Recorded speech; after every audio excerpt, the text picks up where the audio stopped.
If you've been active on social media this week, you might have seen this viral video from Mila about the CapCut terms and how you're giving them rights to use your content however they want. I was using CapCut Pro, and off the back of this, I've cancelled CapCut, and I wanted to show you my new flow for getting videos out as quickly as possible and as simply as possible. The two pieces of software that I'm now using are DaVinci Resolve, and then I have to use a second piece of software to do the captions because DaVinci Resolve Studio costs $500 to get the version where you can generate subtitles. I don't want to pay more than I was paying for CapCut Pro, so I'm now using the free version of DaVinci Resolve, and I'm using a web editor called Veed.io. It cost me $12 Australian a month, and it's pretty good. So I'll just quickly show you what it looks like. So this is DaVinci Resolve on the left. It's quite overwhelming, but you really only need a couple of panels. This is the main editor, which is kind of like what you see in CapCut, and then you can see the video you're editing here. And then down here as well, there's also this panel. Also looks overwhelming. I added a custom LUT, which I click the video, click the LUT, and it changes the color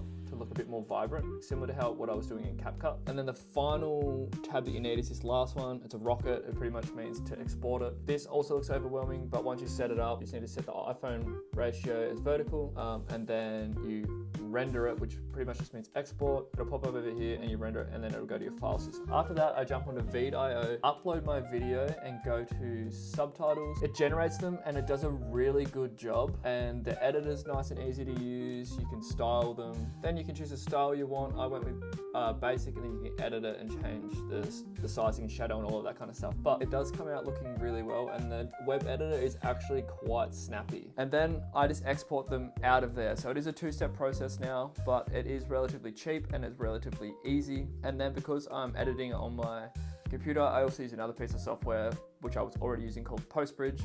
I go onto that website and then I post to every single platform. I post to 5 different platforms, and I post them at once without having to pick up my phone or go between every single platform and post my content.